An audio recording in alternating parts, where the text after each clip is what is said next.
The truth is, most Christian marriages don't fail because they don't love God.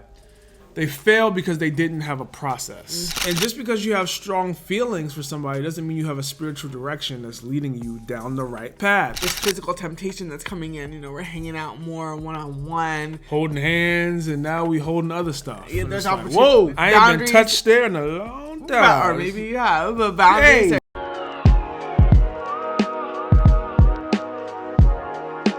What's up, fam? Welcome back to our channel. My name is Tim. This is my beautiful wife, Pauline, and you're tuning into another episode of the W Podcast, where you get wisdom in the word with the Wheelers. Hey, so we are super excited for today's episode because I think it's going to help a lot of people practically. Because I don't know about you, but have you ever wondered how is there couples who have amazing chemistry? They look perfect together. I mean, goodness gracious, like they kids gonna be beautiful. Yeah. They both love Jesus, but somehow their marriage still falls apart. The truth is, most Christian marriages don't fail because they don't love God. They fail because they didn't have a process. They had good intentions, but they had no strategy. Yeah. And this may sound crazy to you because a lot of people are probably listening to this like, okay, first of all, are we talking about love or not? You talking about strategy? Like, is this business? Like, what are we talking about right now? It can be. And just because you have strong feelings for somebody doesn't mean you have a spiritual direction that's leading you down the right path. Yeah. And in this episode, we're going to break down the 6 core stages that every relationship goes through that leads to healthy marriages. Yeah. And if you want to love that last, you're going to need more than chemistry. You're going to need vision, clarity, and the courage to walk it out with God stage by stage. Absolutely. And if you've never heard this type of information before, it's okay. And it can feel a little strange. Like you said, you guys are doing a lot. It doesn't take all that. But we've actually found that it really does. And if we're being honest, the divorce rate is telling us that maybe it does need that type of strategy inside and outside of the church. And there's no shame. This isn't something that you were supposed to already know. Like, you can't, if you don't know better, you can't do better. And that's why we're here. We're here as your godly dating coaches, your relationship advice, go-to people to help you walk through this, not because we were perfect, but because we know how hard it is to have a godly relationship. We dated for 2.5 years before we walked down the aisle, and it was not easy. We did it with God's help, with the help of community, and we also know what it's like to do it without those things and how hard and detrimental that it can be. So today, if you feel like God is calling you to date, you want to date, you have a desire, but you're just like, whoa, like no one's ever told me how to do this. I only know how to do it in an ungodly way. You are in the right place. Yeah, and we're going to be bold enough to say, do not marry that person if you don't see them through all 6 stages we're about to share. Mm-hmm. And let's get into it. The first stage is called the spark. Mm-hmm. So this is where attraction is beginning to form. Butterflies in your stomach when they come around. There's chemistry. You laugh, they laugh. There's a lot of, I think I like this person. Yeah, and that's really important. You need that, and that's good, and we're not shaming that at all. But one of the biggest traps that happens in this stage, which you've probably experienced several times already, is mistaking that interest and that spark for confirmation of like, oh, if I feel this way, this is somebody that like I could potentially be in a relationship with that could lead to marriage. It's not confirmation at all, and it's really important that we keep that at the forefront.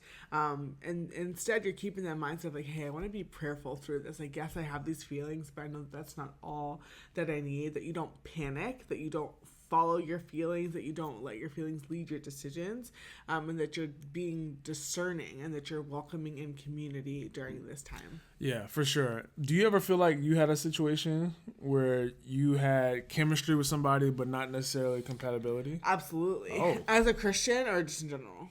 Either one. Well, yeah, absolutely. Of course. There was a stark difference. And luckily I was going to a church at the time that I had very strong community, and then if during the spark stage was able to help me shut it down and then discern hey, I know you feel this way about somebody, about this person, but it's really not best, and let me show you how. And then also I know the other way of discerning or not discerning and having feelings towards someone and things going away that they shouldn't have gone because I didn't have that community and that discernment.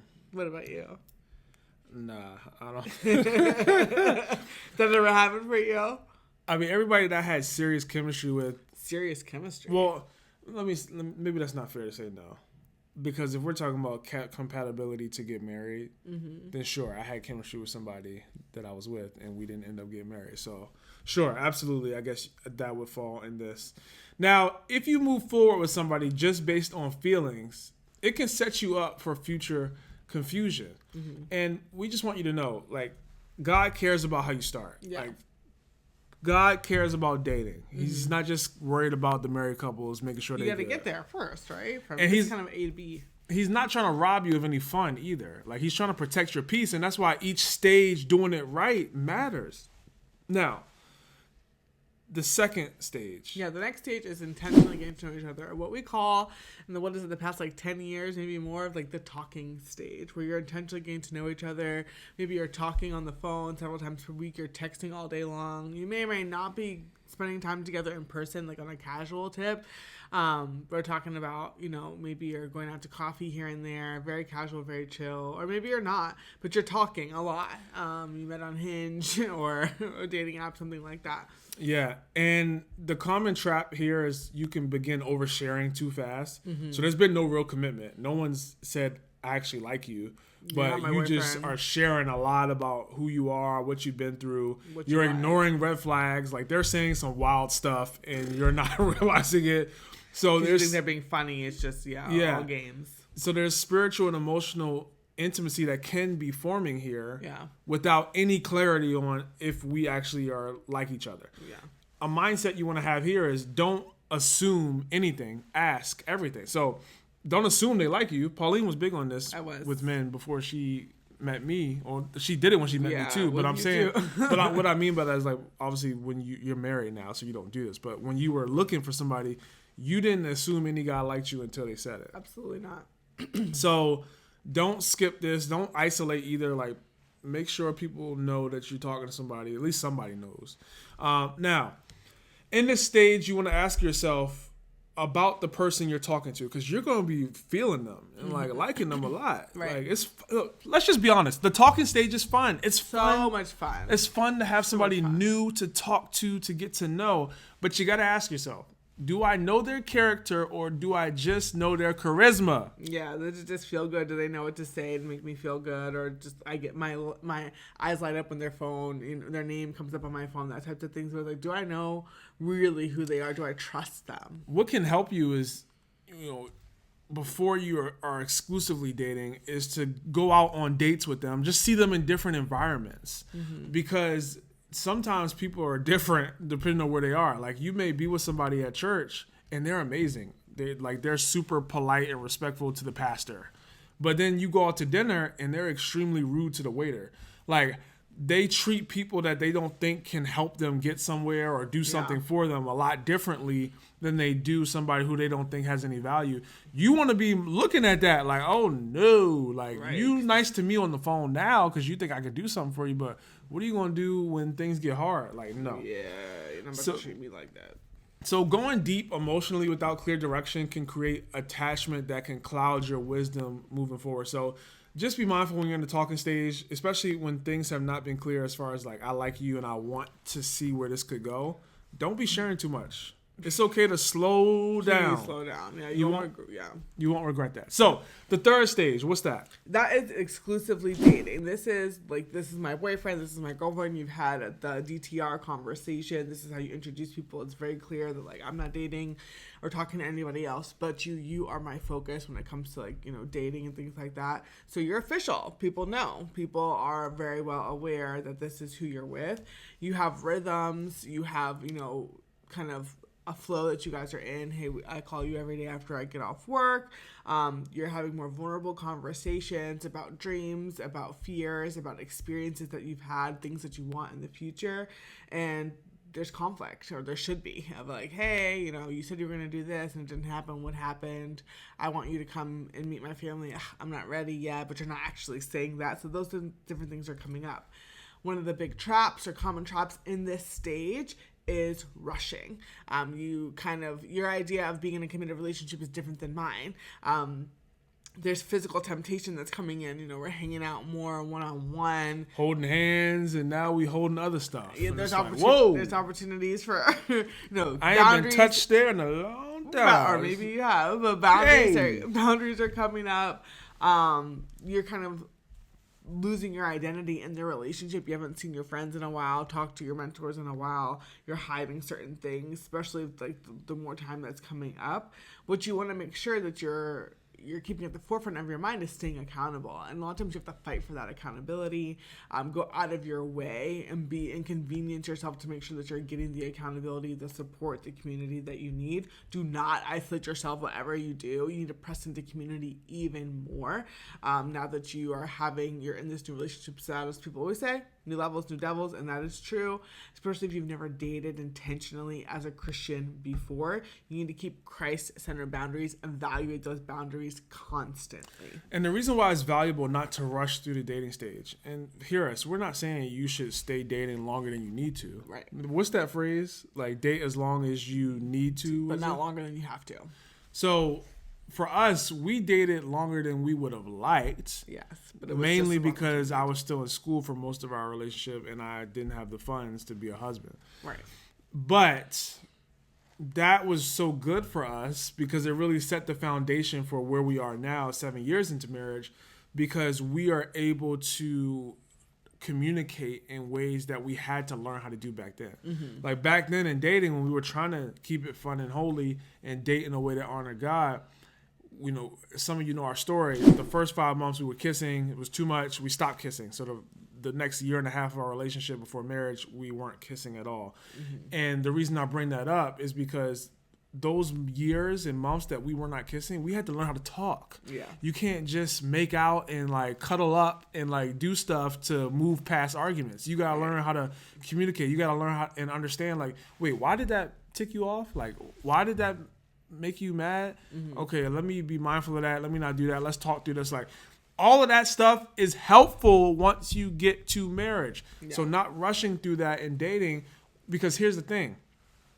The disagreements and arguments that you have in dating are real, but it only gets amplified when you get married. So whatever you're arguing about now in dating, if you don't learn how to do that and resolve that well, it's going to explode in marriage because the stakes are higher. Yeah. And if you didn't learn how to resolve the conflict, it's going to be a problem. Yeah, absolutely. So if clarity is absent in your relationship, you'll start to confuse comfort with confirmation. So like, just because you feel good being around them, that doesn't mean that that's somebody that you need to marry. Or honestly, you're just afraid to start over. And you're like, hey, we've been together for a few months. It's good enough. You know, yeah, we fight about this, or yeah, he blew up in this way, or yeah, she snapped on me when I brought this up, but it's not that bad compared to whatever else. Yeah. So that's another way of you can be, you know, of what comfortable looks like in this stage. And you want to make sure like this isn't just about dating. This isn't just about, oh, I found somebody that I vibe with. This is somebody who like, you know, we connect or we click enough on this level. This is about discerning, is this somebody that I can build a marriage with? If this is somebody that I can build a legacy with, that I can build God's kingdom with for the next 70 years. It's not just about the right now. Yeah. And also going back to the rushing and not rushing, like the healthiest couples protect individuality while they're growing together. Mm-hmm. Like God's not asking you to become one now. Yeah, please don't do that. So like, take your time. Number 4, discernment. Yes. The question becomes, can I marry this person? So you're still dating. Should I marry this person? You're still dating. You haven't engaged yet, but you're really starting to like focus. Like, all right, is this who I need to be with? And a lot of common traps here are pressure, feeling like, all right, we've been dating for 6 months. Like, I guess we should be starting to talk about marriage, or I guess we should be actually progressing towards marriage. Mm-hmm. Confusion. Like, I really like them, but they haven't actually really brought up marriage a lot. Or when we talk about it, they kind of like try to change the subject. So then there's this fear of, am I wasting my time? Mm-hmm. So these are common traps you can find yourself in this stage of dating when you're getting to the more serious, we've been dating for months.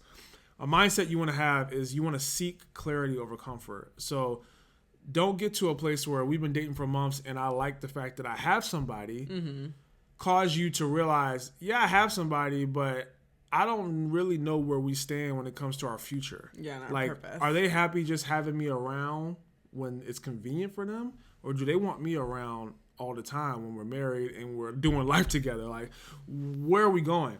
You also want to make sure that you're not idolizing the relationship. So you're not looking at this person like they're my everything, because they're not. The relationship should not be your whole personality. You want to be inviting godly counsel in. Mm-hmm. Do other people know your story? Do they know you two? Have they spent time around you? Mm-hmm. Do you all do anything outside of yourselves? Like, does the relationship make you better? Is it helping you, build God's kingdom? Or are you just even thinking that way? Because just because you think they're great doesn't mean wise counsel will. Yeah. As far as being great for you. Yeah. They can still be a great person. They're just not your person. And even if wise counsel is something that you haven't introduced at this time, a good place to start is honestly with your family and your friends, asking them questions like, hey, what do you think about, this person that I've been with? And they may say, honestly, I don't think that they're good for you. Ever since you've been in the relationship, I've seen you act out and you treat your brothers and sisters badly or whatever the case is. You haven't been paying your bills on time. You haven't been better in school, whatever the case is. Or they'll say, hey, you've been better. Your grades have improved since you've been with, I like her. I like him. Yeah. Don't overlook the confirmation aspect of this. I had so much confidence marrying Pauline, not only because I thought she was the one for me, I thought she was amazing, not only because I felt like the Lord told me to be with her, but also because I had other people in my life, leaders at my church, my own family, who were confirming to me like, yo, Pauline, this is a good look. This makes sense. You guys fit. Like, that allows you to be confident going into marriage. And without clarity, you'll start to cling to hope instead of truth. So you'll start hoping, and this is where you start, the potential. Like, I think this man could be great. And it's like, there's no signs of life here. There's no signs that there's any greatness inside. And not even that there's any greatness inside. There's no signs that he wants to pull out the greatness that's inside of him. Yeah, and that's really important, that those confirmation pieces, because the enemy, if this is a godly relationship, the enemy wants to do everything he can to break it up, and he'll try his best to break it up even when you're engaged, when you're married too. And you need to go back to that and say, no, God, I know the circumstances don't look good, because faith comes by hearing, and hearing the word of God, and your faith is down by what you see, by your circumstances. So the enemy might try to come and say, oh, you shouldn't be with him, he just lost his job, and your godly counsel is going to come and say, lost your job? That's nothing. Look at the way he's handling and he's submitting to God. He's still serving. He's still building up God's kingdom. And that was what I really needed before we decided to be in a dating relationship. And godly counsel brought me along, because I felt like, oh, Tim's still in college.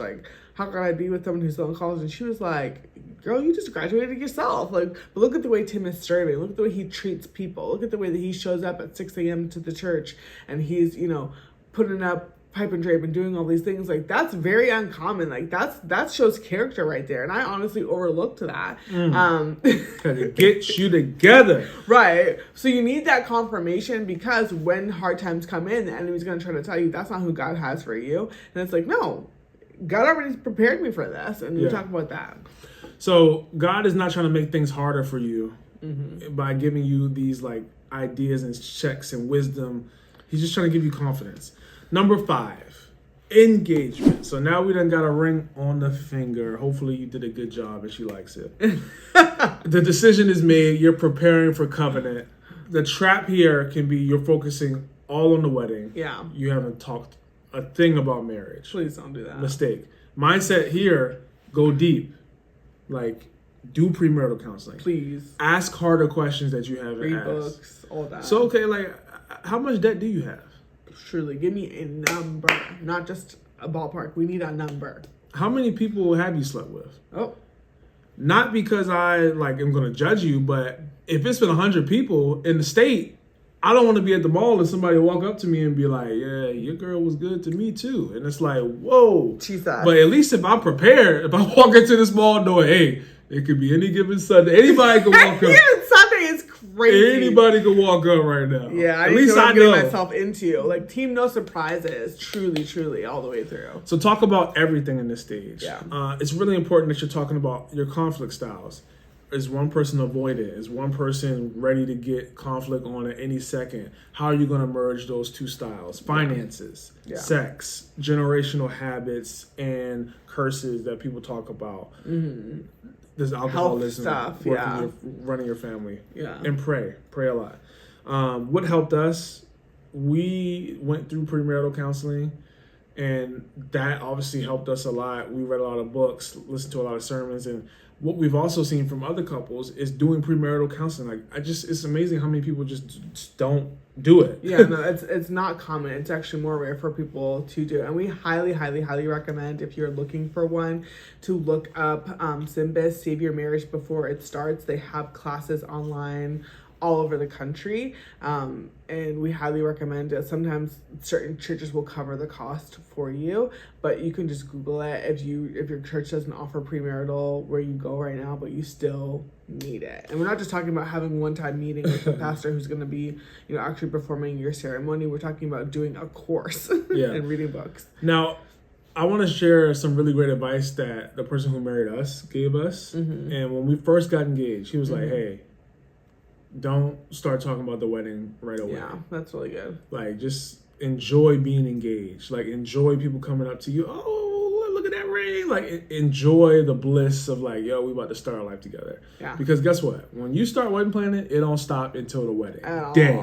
And it's very stressful. So don't rush. And one of the things we did was we actually took the first week after we got engaged and we fasted. And that was super helpful for us because it just gave us that real clarity of like, yo, this isn't about us being cute or us doing something cool. Like, we're getting married because we're trying to honor the Lord and we're trying to build his kingdom. And this is another way we can do that. So make sure your foundation is in the right place.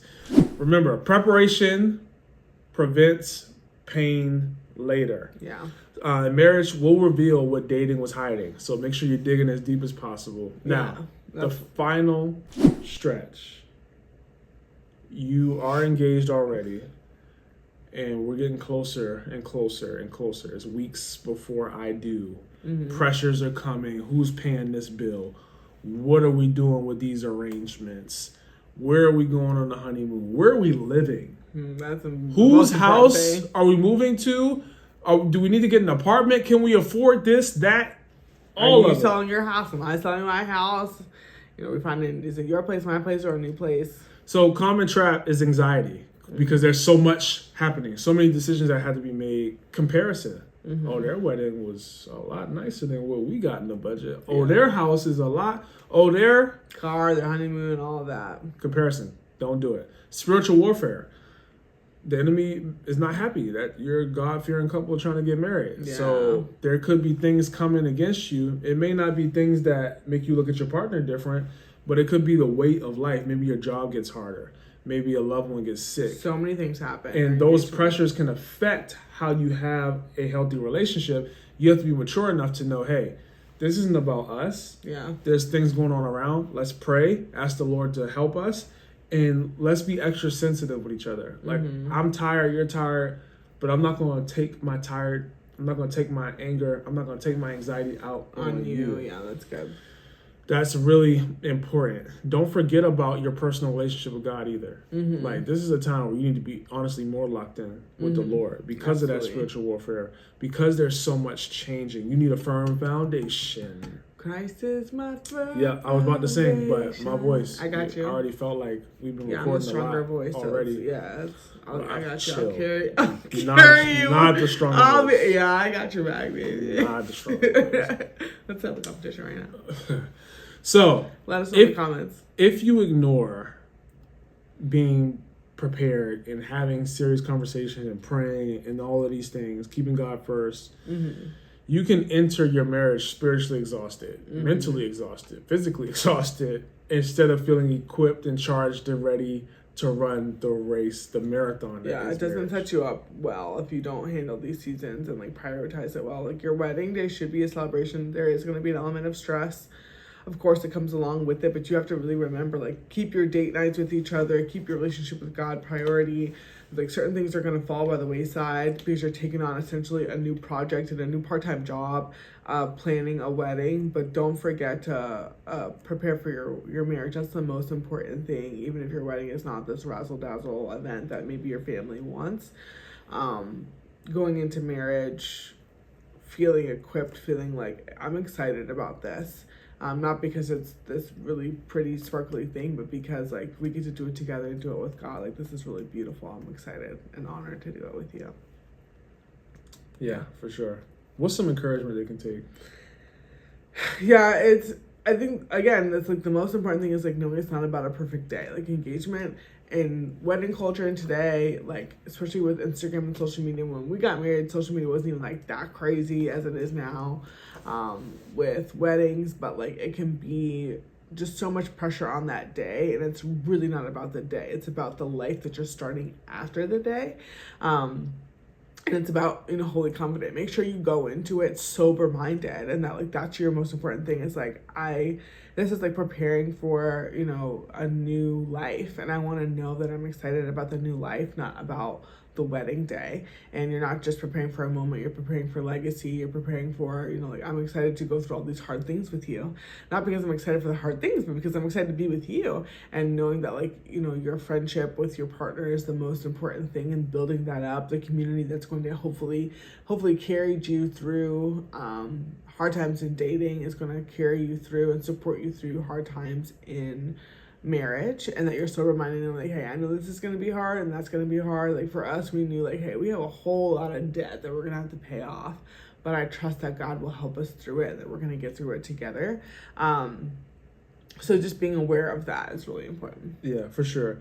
Now, just notice that dating is a way that the Lord can disciple us and make us more like him. And every stage that you go through that we just discussed is an opportunity to grow in wisdom. Yeah. Not just feelings for each other. Mm-hmm. And if you've never considered being intentional, like we discussed, like there's no shame in that. This is your chance to reset, whether you're not dating right now and you hope to apply some of these things in the future, or whether you're dating right now and you realize, hey, we maybe missed the stage, or the stage we're in, we're not doing it the best. That's okay. Now let's do better.